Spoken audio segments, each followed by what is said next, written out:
Hey, welcome to the Dropship Podcast. And today we're going to help you find high ticket dropshipping products.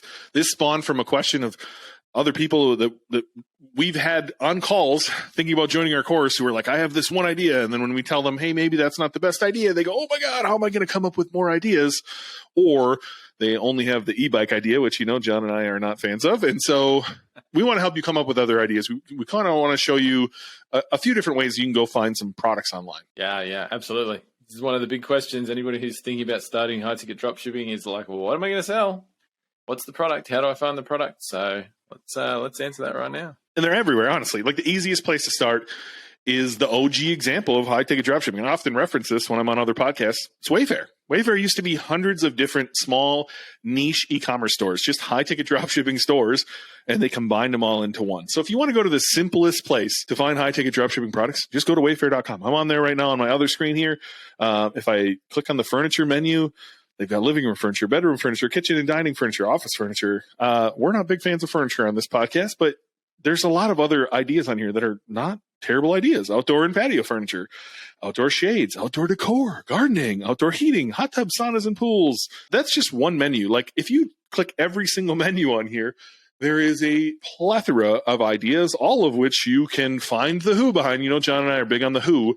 You can find who's buying these things and figure out what else can you sell them. Wayfair's done a great job of isolating a bunch of who's and selling to a whole lot of people. They are a massive, massive company. You don't need to sell all of these things. Every one of these little sub niches in here is somewhere that you can build a business and be profitable and live the life that you're dreaming of. Yeah, absolutely. And you can do the same thing with other big marketplace type websites as well. So Amazon, right? I mean, there's a lot of low ticket stuff on Amazon, but there's high ticket stuff on Amazon. You can go to eBay. What are people selling on eBay that's high ticket? You can filter by price often and just look at higher ticket products. Another thing I like to do, so we talk a lot about, we want to sell products to enthusiasts, so people who have a passion or an interest that they're buying products for. You can just go online, hit up Google and make a search. What are things that people love to do? And there are literally websites out there that just have lists of hundreds and hundreds of activities, hobbies, and things that people do because they want to do it, not because they need to do it. And so you can just look at those and instantly say, oh, look, people are into pottery. Could I sell equipment for people to do pottery? That's an enthusiast niche. And then you can look into that a bit further. Go to a website, search what products people use for pottery, and you're going to find product ideas. And that's another way that I've done it in the past to come up with tons of ideas that are viable product ideas. You got me on Google searching enthusiast niches right now, hoping to find the list of who's ever good at SEO, right? Like that's all it is. Like whoever understands SEO and can rank number one, maybe scroll a little bit. That's all I would say. But you can find hobby industries lists everywhere. And it's shocking how many there are, how many different things people are into, and how much different shit. I mean, we're in America, we just buy everything, but how much different shit people buy inside of all of these. What's one of the weirdest ones you've ever seen, John? If you don't have one, I've got one queued up ready for me. Oh, somebody told me a really weird one the other day, and I can't remember it. What was it? It was the people who record notes in the court, stenographers, stenography machines, right? Stenography machines. Get that one. That was a weird one. I'd never heard that before. Nobody had ever told that to me as their idea, and I've listened to hundreds of people tell me their ideas. That was the first time I've heard that one after 8 years of doing this. There you go. That was a weird one. Never thought of it myself either. Yeah, I've never heard of that one myself. The one that was weird for me was commercial trash cans. I didn't know that was a thing. It could be a lot more B2B than B2C, which is fine. But yeah, first off, I didn't know you could charge that much for a trash can. And they come in all shapes and sizes. Some need to be locked. Some need bear proof.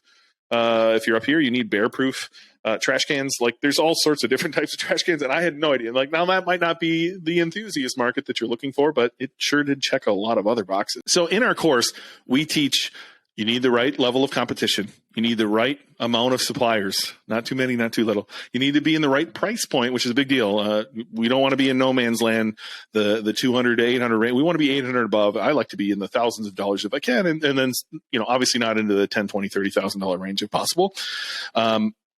You want to see that there's some recurring revenue potential or repeat customer potential. I know John and I like to argue over those two terms. You might want to find an enthusiast market. you're going to want to understand the traffic volume, right? And so I like to tell people this story. So literally on the call today, on a sales call, somebody was saying, I have this one idea, and what if it doesn't work out?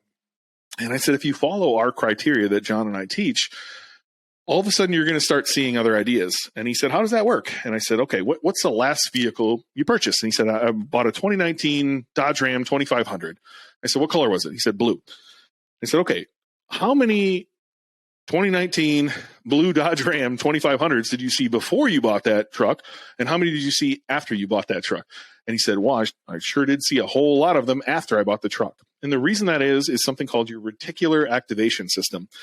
And so we perceive less than 1% of reality on a daily basis. Your brain cuts out everything that doesn't matter to you. And so the moment you start saying, hey, this matters to me, all of a sudden what was already there, all those Dodge Rams were there, all those blue 2500 Dodge Rams were there already. Now it's important to you. And so your brain started pointing them out to you. And so if you can do the same thing with the criteria we teach in this course through competition, suppliers, price, repeat customers, enthusiast market, traffic volume, all of a sudden you're going to start seeing things that were already there that you were not intending to focus on. Your brain was not intending to focus on. They were cutting it out before. Now you're going to start asking questions. You're going to drive by random things such as trash cans and go, God, I wonder how much that trash can costs. Or you might, God forbid, you might be in court and you see the court stenographer and you're like, I wonder how much that machine costs. You're just going to start seeing things and asking questions. And that's where you're going to start to go. So the idea that you're going to come up with the next great niche idea in the next 5 minutes is probably slim.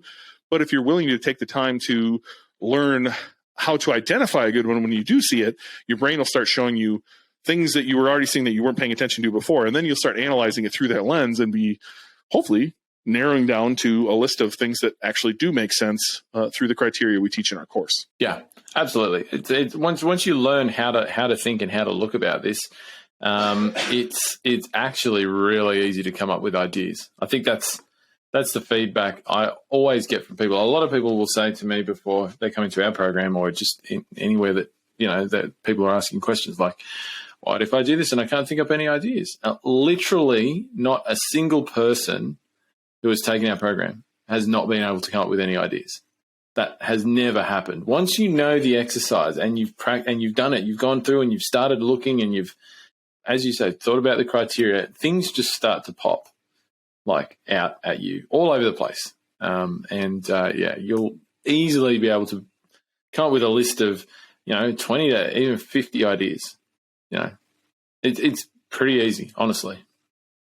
But we do find that a lot on our calls. They want to have that idea before they buy the course, when in reality, in the course, that's exactly what we're teaching you. We're teaching you this process. We're walking you through how to think about this so that you can spend some time thinking about this and finding the right opportunity. But I promise you, if you can just understand the metrics, your brain's going to start showing you things you never thought of before. And look, if you want to get really interesting, I think John and I did an episode, a few months back now, where we went through some of the other gurus' lists online. And while we didn't find really many good ideas, there was a couple in there that we were like, oh, wow, that's an idea I've never thought of before that might be interesting. And if anything, get your brain spinning. Same with the Wayfair menu. Just go to Wayfair.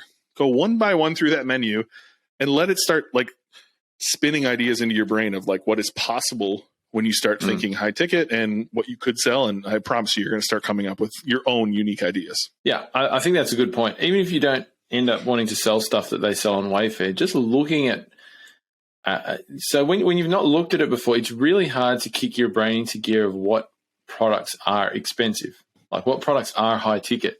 So if you go and you start just looking through Wayfair, and there are things on there that I wouldn't recommend people sell, right? Just because it's not a good idea for other reasons. But just the exercise of seeing what they're selling there that's above a certain price point will just get you starting to think about it. It'll kick your brain into gear of what all the different possibilities are in the high ticket field, and it will become easier and easier for you to find others elsewhere, and probably a lot that are better outside of Wayfair, to be honest. And even that, they're somewhat moving into a problem you see elsewhere. So pallet grills is a good example. You can't go to any Joe store. You can't go to Home Depot. You can't go to Lowe's. You can't go to Costco and see all of the pellet grills that are available. You can see Traeger and maybe one from another brand or one from another brand, but it's one, right? And there's hundreds of different pellet grills on the market. Some of them are way, way better than like the names you've heard of. And so like, I think Wayfair is kind of falling in this too, that they're really hitting the big names, which is fine. But there's so many products out there that aren't getting the attention they deserve, but there is people out there searching for them. And those are the brands that are likely going to be the ones that actually win for you in the end. Absolutely.